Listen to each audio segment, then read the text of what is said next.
So now we're going to talk about Dalton's atomic theory. And Dalton was a guy who lived back, I think in the 1800s, don't quote me on that one, but a long time ago. And this was back when humans didn't know a lot about what matter was, what the particles were, what the interactions were, and so they were making some very fundamental discoveries. And Dalton's atomic theory was a pretty big step in that. And so he made these observations about nature. Most natural substances are mixtures of pure substances. Actually, this isn't Dalton's atomic theory yet. These are just general observations about matter. Sorry. Pure substances can be either elements or compounds. We talked about that on Monday or Wednesday. I don't know. I have to stop saying these things. And a given compound always contains the same proportions by mass of the elements. We talked about that a little bit. How water is always 2 hydrogens to 1 oxygen atom. The law of constant composition tells us that a given compound always has the same composition. This is a law because it states what happens, not why. It just says a given compound always has the same composition. So if we look at water, water always contains 8 grams of oxygen for every 1 gram of hydrogen. Always. That's if you pulled water out of the Kings River and purify it, if you get it out of the tap in New York City, if you take it from the Nile River or from the ocean or from the upper atmosphere, any sample of pure water will have 8 grams of oxygen for every 1 gram of water. Carbon dioxide, always 2.7 grams of oxygen for every 1 gram of carbon.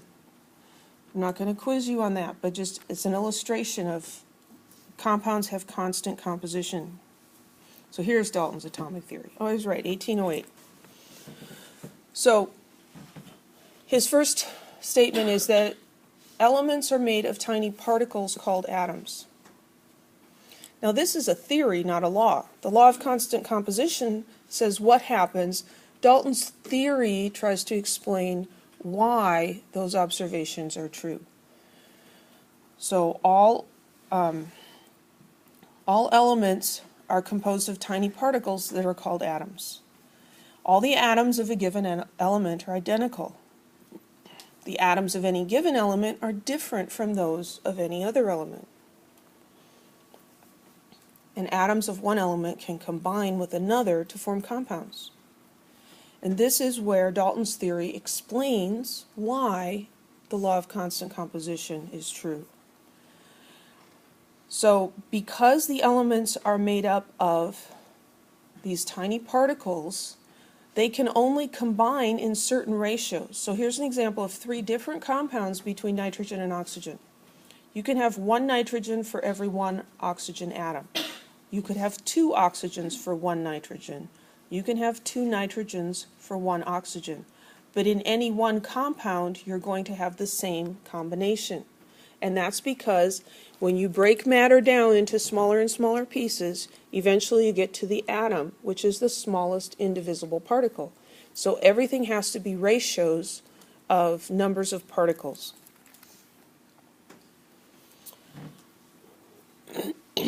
Atoms are indivisible in chemical processes. Atoms are not created or destroyed, they're simply rearranged. So a chemical reaction just changes how the atoms are grouped. A little bit like building with Lego blocks. The individual Lego blocks are not created or destroyed. You just rearrange how they're put together. All the blue blocks that you started with are still there when you're done.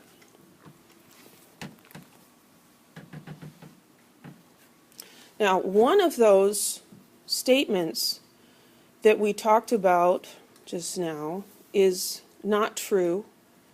And the other one, there's another one that, as stated here, atoms are indivisible in chemical processes. When we add that statement, this statement number 5 is true. But let's look at these statements and see which ones are not true. I'm sorry, we're going to see which ones are still believed to be true. Elements are made of tiny particles called atoms. Do we still believe that to be true? Yes. So that's true. Atoms of a given element are identical. Okay, if you've had chemistry before, you might have a clue that we now know that's not exactly true. There are isotopes, and so you can have two different atoms of the same element that are slightly different. So we now understand that this statement is not exactly true. And that's how theories evolve, if you will.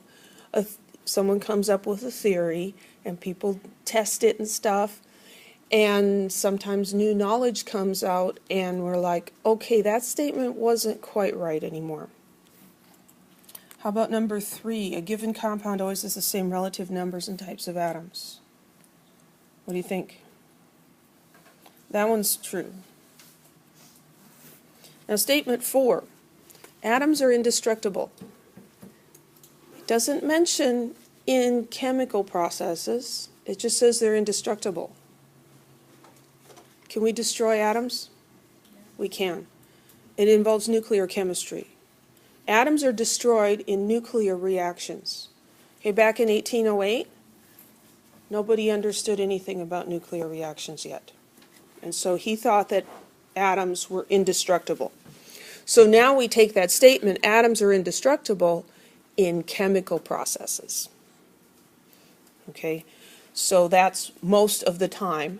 A nuclear process is a different animal. So this one technically is false. Any questions about Dalton's atomic theory? These are good, just general observations, explanations of how matter works together. Everything's made up of atoms. The atoms of one element are almost identical to all the other atoms of that same element.